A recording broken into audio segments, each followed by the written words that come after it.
In the previous sections, conditions have been considered in which there have been a continuous feed to the still and a continuous withdrawal of products from the top and the bottom, right? अभी तक हमने जो continuous fractionating column पढ़ा था और सारी हमें जो calculations थी, हमने लुईस सॉरल मेथड किया, हमने केप-थिल मेथड किया, पॉन्चन-सेवरेट मेथड किया, मुख्तलिफ फीड स्ट्रीम्स देखी, अगर ज़्यादा साइड स्ट्रीम्स हो तब क्या करेंगे, अगर फीड कंडीशन डिफरेंट हो तब क्या करेंगे, लेकिन they were all concerned with continuous process.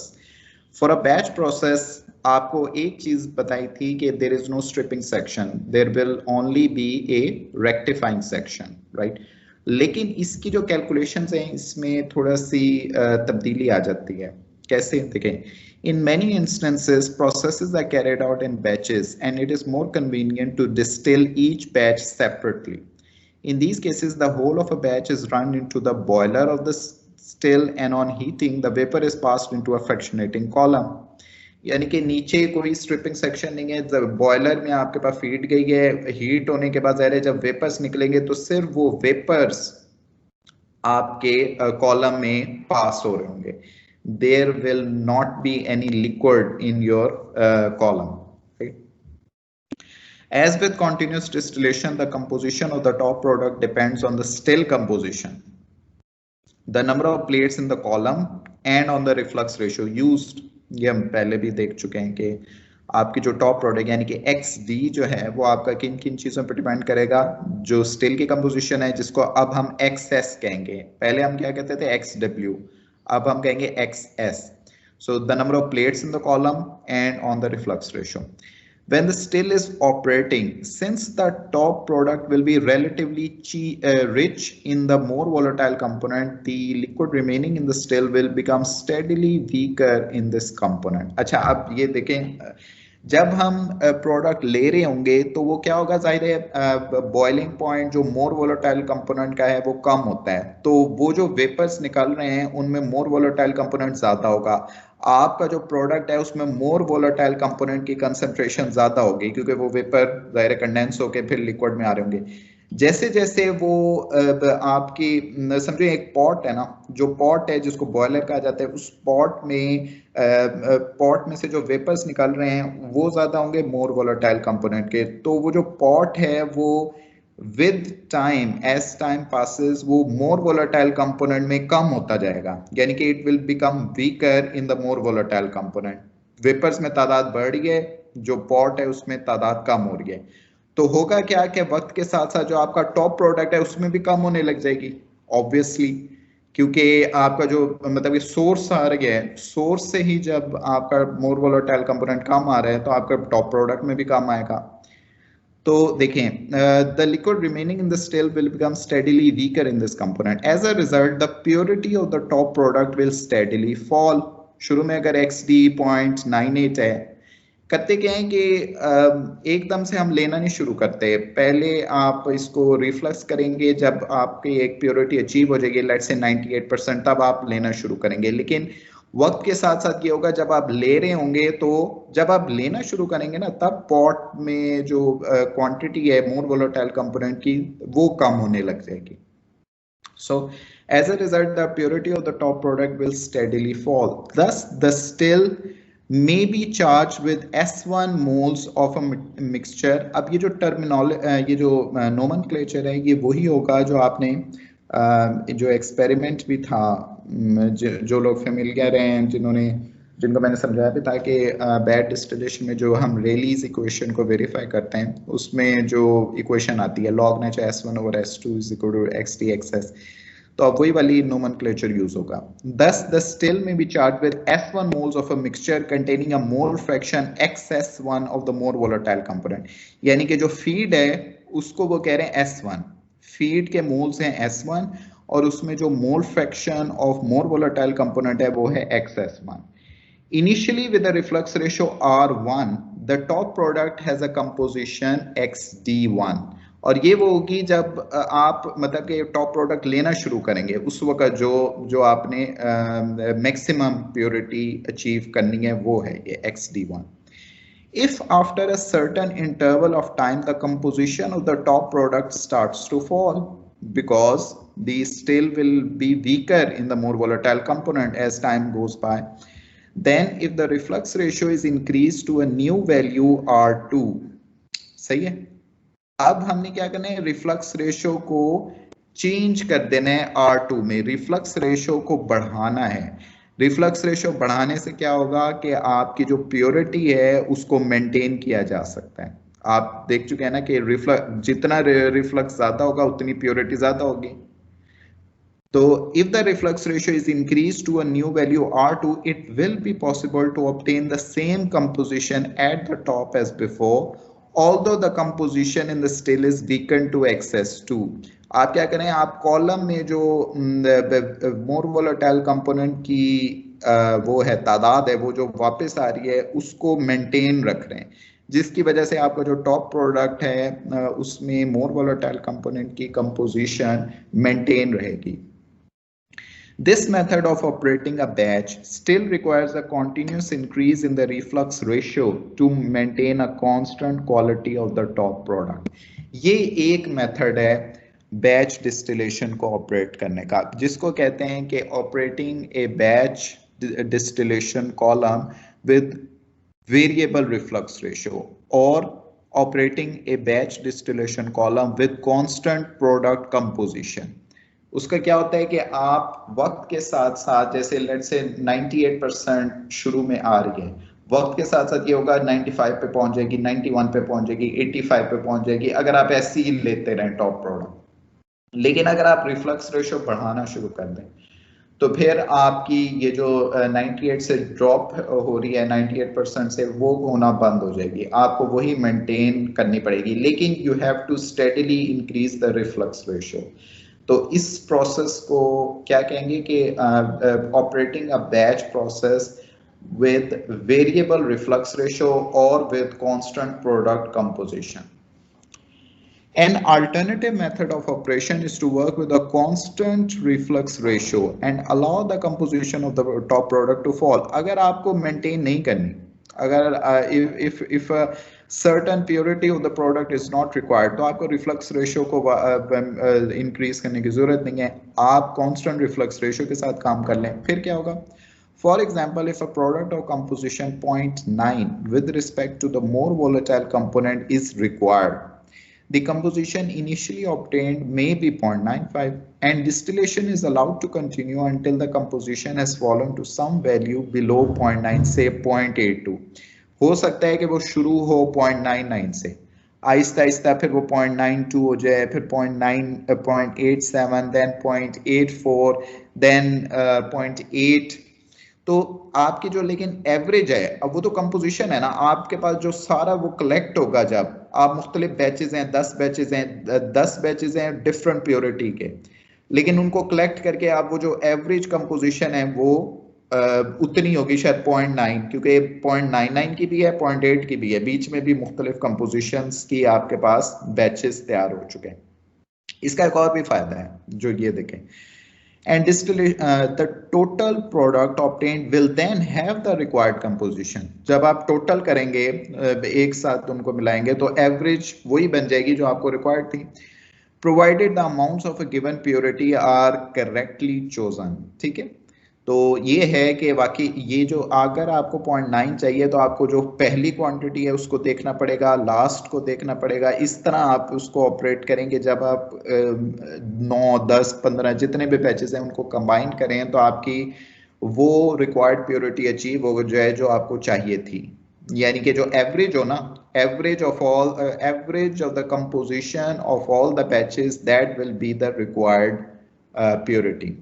ये करना एक केमिकल इंजीनियर का फिर काम होता है कि आप कैलकुलेशंस ऐसी करें कि आपके पास जो रिक्वायर्ड प्योरिटी है वो अचीव हो जाए।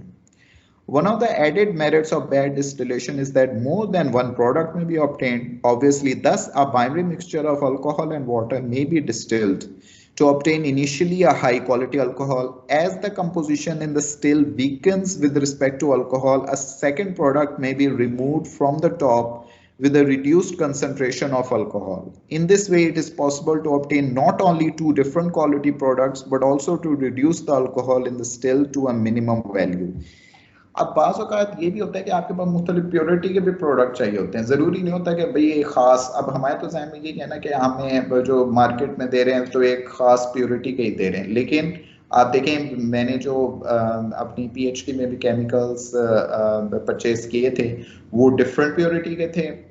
आयनिक लिक्विड्स में परचेज किए तो उसमें आपके पास 5-6 डिफरेंट प्योरिटी के प्रोडक्ट्स अवेलेबल हैं और उन सब की जो कॉस्ट है वो ज़ाहिर है डिफरेंट है according to the purity.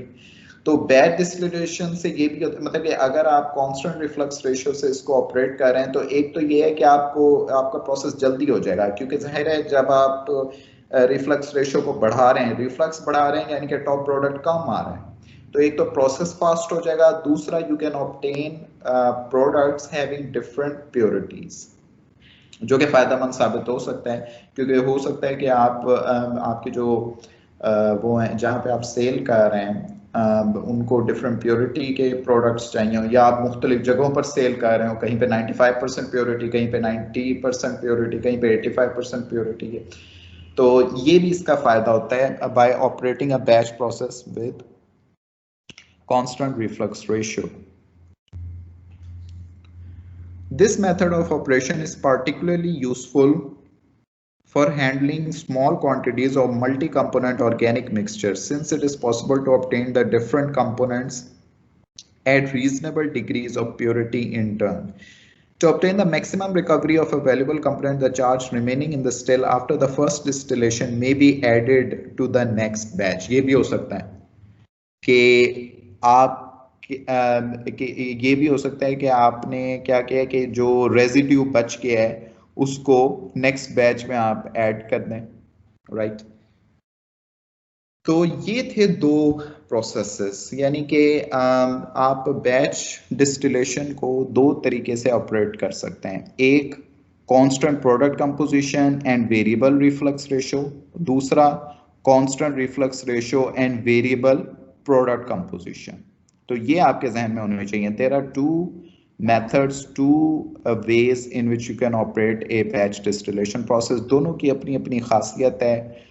If you are interested in the purity of the product, then you will apply the first method. And if you're interested in obtaining different batches having different purities, then the second method will be more beneficial. तो ये हमारे पास था दो। अच्छा, अब हम आ जाते हैं कैलकुलेशंस पे। इनको कैलकुलेट कैसे करना है? एक तो मैं आपको बता दूं कि बैच डिस्टिलेशन हम जो आसान चीज़ है वो पहले कर चुके हैं, इसमें कोई प्रॉब्लम नहीं होती। अगर आपके पास कॉन्टिन्यूस डिस्टिलेशन है, जैसे मैंने कहा कि उसमें स्ट्रिपिंग और रेक्टिफाइंग सेक्शन दोनों होते हैं, रेक्टिफिकेशन सेक्शन रेक्टिफाइंग सेक्शन, और लेकिन जो बैच है उसमें there will only be rectifying section. तो एक हमने प्रॉब्लम किया था, इफ यू रिकॉल, शुरू का 11 आई थिंक 2 था,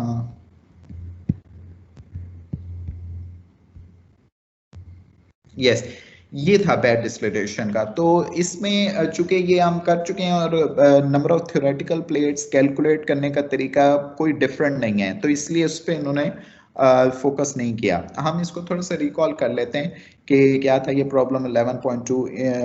during the batch distillation of a binary mixture in a packed column, the product contained 0.6 mole fraction of the more volatile component when the concentration in the still was 0.4 mole fraction, right?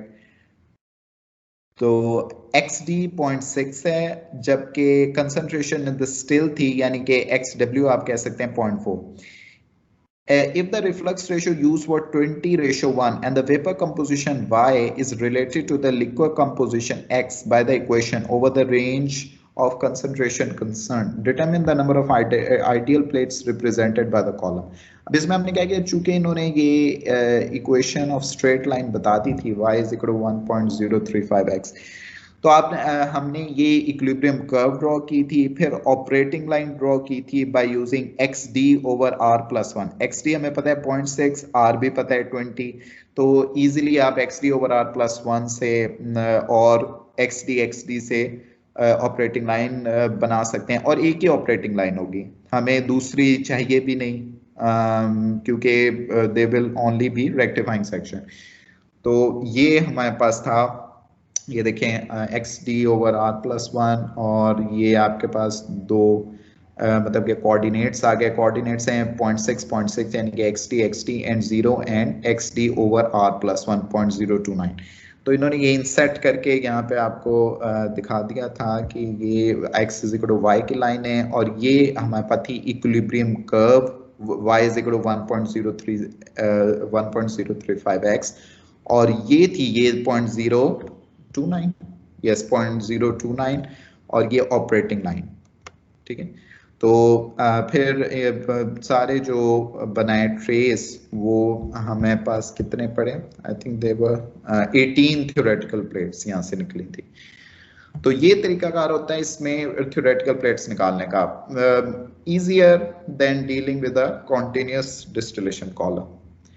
लेकिन अब हमारे पास जो आ जाता है ना, वो जरा different scenario आ जाता है। अब अगर हमारे पास थ्योरेटिकल प्लेट्स गिवन हो, ट्रेस गिवन है, ट्रेस गिवन हो और उसमें आपने कुछ और करना है, यानी कि हीट रिक्वायर्ड निकालना है या कोई और चीज निकालना है, तब कैसे हम उसको ऑपरेट करेंगे, और दोनों कंडीशंस में। ये अब आपने जरा गौर से देखना है, क्योंकि इसमें भी दो तरीके हैं, जो आपकी मर्जी है, आप जो चाहें उनको अडॉप्ट कर सकते हैं जी। तो सबसे पहले हम देखते हैं operation at constant product composition या variable reflux ratio. The case of a column with 4 ideal plates used to separate a mixture of ethanol and water may be considered।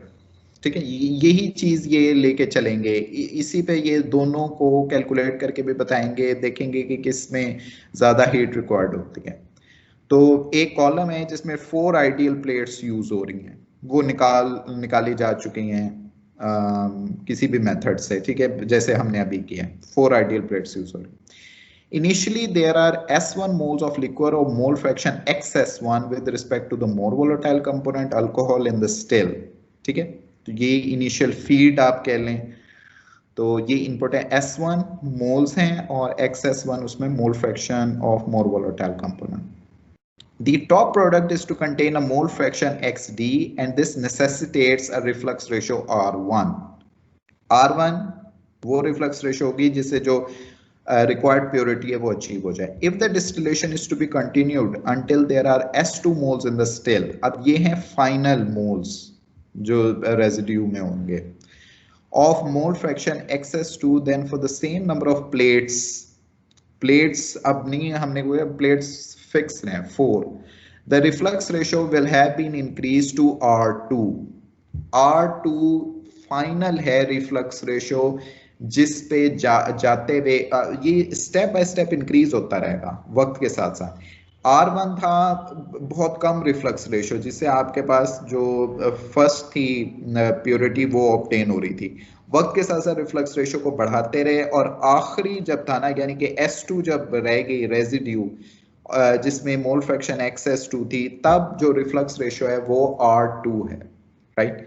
If the amount of product obtained is dB moles, अब इसने dB इसलिए किया है क्योंकि ये batch के लिए denote करने के लिए, then a material balance gives, simple material balance इन्होंने लगा दिया है कि ये है। अच्छा, बैच प्रोसेस के लिए क्या होते थे कि आपके पास एक्यूमुलेशन में ये होता था कि इनपुट माइनस आउटपुट, यानी कि इनिशियल माइनस फाइनल, तो ये है इनिशियल मोल्स और ये है final, is equal to dBXD। जाहिर है जो टॉप प्रोडक्ट आ रही है, इनको माइनस करेंगे जब इनिशियल माइनस फाइनल, तो कहाँ जा रहे हैं, जो टॉप प्रोडक्ट में जा रहा है, ठीक है। तो इसी तरह S1 minus S2 is equal to dB, तो ये overall balance, and this is the balance on the more volatile component. Simple, इसमें पुट कर दें आप S1 की जगह या S2 की जगह, S2 की जगह आ जाएगा S1 माइनस dB, तो ये पुट किया इन्होंने, इससे निकाल लिया dB, यानी कि जो टॉप प्रोडक्ट है वो आपका मालूम हो सकता है। कैसे मालूम हो सकता है कि मतलब कि हमने, अगर आपके पास एक बैच डिस्टिलेशन कॉलम है और आपको कहा जाए कि इसको ऑपरेट करना है, और आपने पहले तो नंबर ऑफ थ्योरेटिकल प्लेट्स आप निकालेंगे, प्लेट्स निकल आए, अब आपने उस बैच कॉलम में से कितना प्रोडक्ट लेना है, ये भी तो है ना साइंस के। अब हमने प्रोडक्ट कितना लेना है मुख्तलिफ, जब रिफ्लक्स रेशो में 1 करूंगा तब कितना प्रोडक्ट लूंगा, 2 करूंगा तब कितना प्रोडक्ट लूंगा, 3 करूंगा तब कितना प्रोडक्ट लूंगा, और कहां तक मैंने लेके जाना है रिफ्लक्स रेशो को। तो ये सारे इन सारे सवालों का जवाब हासिल करने के लिए हमने की कुछ इक्वेशंस हमें बनानी पड़ेंगी। ये एक इक्वेशन बन गई है dB is equal to S1 xs1 minus xs2 over xt minus xs2। ठीक है, अब इसमें क्या क्या चीजें, S1 है वो तो इजीली कि आपने कितने मोल्स डालने हैं अपने डिस्टिलेशन कॉलम में, moles of the feed. xs1 क्या है, mole fraction of more volatile component in the feed. xs2 है mole fraction of more volatile component in the residue जो बच गया एंड में। XW आप समझ लें, XW जो होता था। XD mole fraction of more volatile component in the top product, अब ये कांस्टेंट रहेगा इस केस में। And XS2 is mole fraction of more volatile component in the residue, वही चीज। अच्छा, अब इसको हम इन्होंने कह दिया है कि A ओवर B S1 से हम डिनोट कर सकते। ये इस फिगर में आप देख लें कि ये ए क्या चीज है, XS1 XS2, यानी कि XS1 और XS2 को माइनस करने से आपके पास A आता है।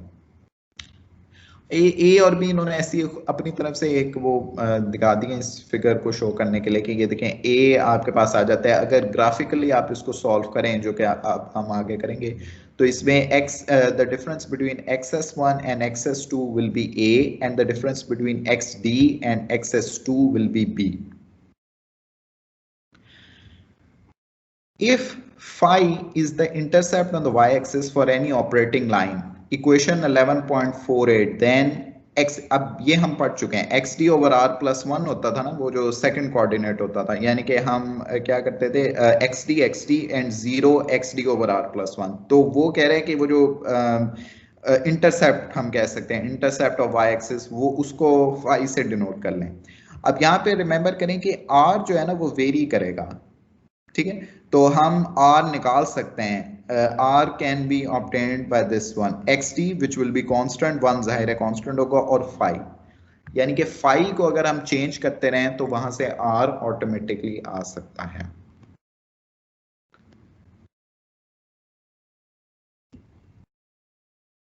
Okay, these equations enable the final reflux ratio to be determined for any desired end concentration in the still, and they also give the total quantity of distillate obtained। total quantity भी हर batch में आ जाएगी तो plus करके total आ जाएगी, ठीक है। What is important in comparing with that at constant product composition is the difference in the total amount of steam। अब वो वही बात कर रहा है कि इंटरेस्टिंग ये चीज है कि एक ही सिनारियो को, एक ही ऑपरेशन को अगर आप कांस्टेंट प्रोडक्ट कंपोजिशन या कांस्टेंट रिफ्लक्स रेशियो पे अगर चलाएं तो कितनी अमाउंट ऑफ स्टीम है वो जो रिक्वायर होगी, दोनों को कंपेयर करना ये इंटरेस्टिंग चीज होगी जो कि इन्होंने आगे किया हुआ है। For a given quantity of product dB. Now if the उसके लिए, लेकिन उसको निकालने के लिए हीट भी आपको इसमें इंक्लूड करनी पड़ेगी इक्वेशंस में। So if the reflux ratio R is assumed to be adjusted continuously to keep the top product at constant quality, then at any moment the reflux ratio is given by R is equal to DLB over DDB। अब आपको पता है कि reflux ratio बराबर होता था LN over D के, right, LN over D, यानी कि liquid on the top plate over distillate top product. अब यहाँ पे LN की जगह LB बिकॉज ये हम बैड डिस्टिलेशन को वो कर रहे हैं, डील कर रहे हैं, और D की जगह DB। अब चूंकि रिफ्लक्स रेशियो चेंज हो रहा है तो then at any moment the reflux ratio is given by change in liquid composition over change in the top product. During the course of the distillation, the total reflux liquid flowing down the column is given by this change from 0 to LB is equal to R1, R2, R, जाहिर है R1, R1 और R2 जो है ना वो दो extreme conditions हैं, यानी कि मिनिमम जिस पे आपके पास XD आ रहा है, और फिर जो बढ़ाते रहें फाइनल जिस पे XS2 आएगा, ठीक है, तो RDDB, राइट। तो इसको करने के बाद To provide the reflux DLB, the removal of a quantity of heat equal to lambda DLB in the condenser is required, where lambda is the latent heat per mole. Thus, the heat to be supplied in the boiler to provide this reflux during the total distillation QR is given by QR ज़ाहिर है होगा lambda, यानी कि total heat required क्या होता था, heat required per mole of the distillate multiply by जो आपके पास कॉलम में सर्कुलेट कर रहा होगा लिक्विड, यानी अगर आप टॉप प्रोडक्ट ही सिर्फ नहीं ले रहे तो सारे रिफ्लक्स भी होगा, बेसिकली ये रिफ्लक्स ही है। तो अगर इससे हम मिलाएं, क्योंकि ये जो DLB है ये तो इसके बराबर है, तो हम मालूम कर सकते हैं by this lambda multiply by integral of RDDB from R1 to R2, यानी कि अच्छा, और इसका सोल्यूशन कैसे आप मालूम कर सकते हैं, जस्ट लाइक जो हमने कूलिंग टावर में किया था DHG over HF minus HG में, कि हम HG को x एक्सिस पे रख लेते थे, 1 ओवर HF माइनस HG को y एक्सिस पे रखते थे, और एरिया अंडर द कर्व उसका सोल्यूशन होता था। इसी तरह इसका भी सोल्यूशन होता है, कैसे कि आपने R को रख लेना है y एक्सिस पे, DB को रख लेना है x एक्सिस पे, और एरिया अंडर द कर्व आपके पास उसका सोल्यूशन हो जाएगा। तो इसको सॉल्व करके, यानी कि if you can plot a graph between R and DB, और जाहिर है R चेंज होता रहेगा ना, तो आपके पास काफी वैल्यूज आ सकती हैं R की वैल्यू, और जब R चेंज होता रहे तो आपके पास टॉप प्रोडक्ट भी आपने निकालनी पड़ेगी कि यार R मैंने अब 1 कर लिया है तो कितनी टॉप प्रोडक्ट निकालनी है, 1.5 कर लिया है कितनी निकालनी है। तो you will have many values of R between R1 and R2, and consequently you will also have many values of DB, the top product between R1 and R2। उनके दरमियान अगर आप ग्राफ प्लॉट करके एरिया अंडर द कर्व निकाल लेते हैं तो उसको बस आपने मल्टीप्लाई करना है लैम्डा से, यानी कि अगर आपके पास बेंजीन और टॉलिन का मिक्सचर है तो कितनी उस मिक्सचर की लेटेंट हीट है, जैसे हम एक दो प्रॉब्लम्स में भी कर चुके हैं जब हमने क्यू लाइंस निकालनी थी, क्यू लाइन की वैल्यू निकाली थी। So this equation may be integrated graphically if the relation between R and DB is known. For any desired value of R, excess may be obtained by drawing the operating line and marking of the steps corresponding to the given number of stages. The amount of product DB is then obtained from equation 11.88, and if the corresponding value